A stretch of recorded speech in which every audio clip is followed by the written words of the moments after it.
So if someone shot a deer and it took them several hours to go find it, or maybe even the next day, what are the determining factors on like how spoiled their meat's going to be? Do they need to worry about that? Is there a time frame that is crucial to try to get within, or is it just try to get as quickly as you can and hope that you can save as much of the meat as you can?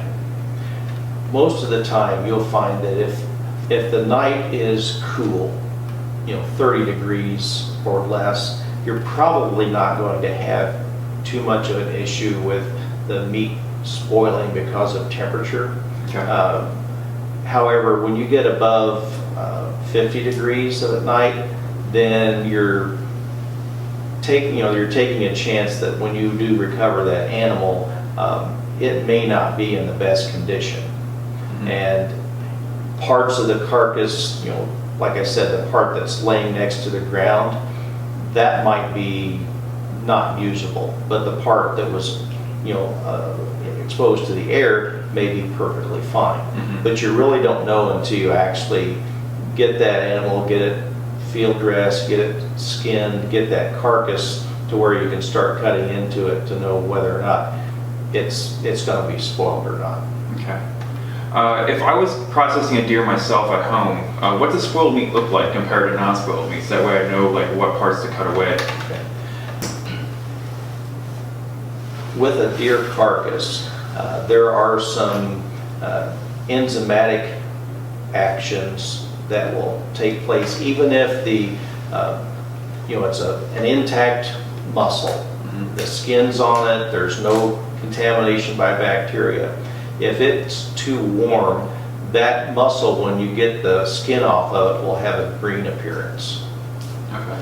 That's not going to be good to eat. Mm-hmm. It may be safe to eat, but it's not going to taste good at all. It's going to have a real strong sulfury odor, and it's just, you can tell that that's not going to be palatable.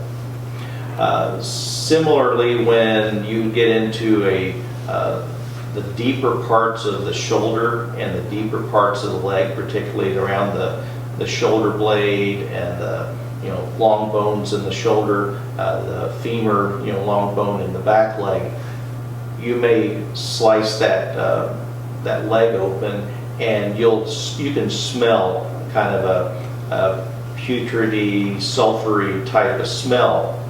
Oftentimes, as long as that's not been, it's not from bacteria from the shot penetrating that area, you can generally trim out that meat that's around the bone, that deeper part, and the rest of the meat may be perfectly fine. It's just that inside part, the deep tissue, mm-hmm. may not have got cooled out properly. Mm-hmm. But most of the time, you're going to be able to smell.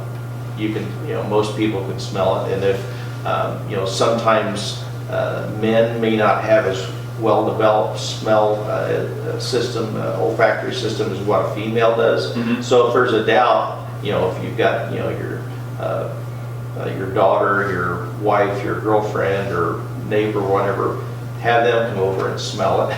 and oftentimes they can, you can tell if it's just by smelling if it's not going to be good. Sure. And then of course, if you've got areas that have been exposed because of from the shot where digestive material has come in contact with the meat, a lot of blood, you've got the arrow or the bullet broke a bone, and you've got a lot of tissue disruption there.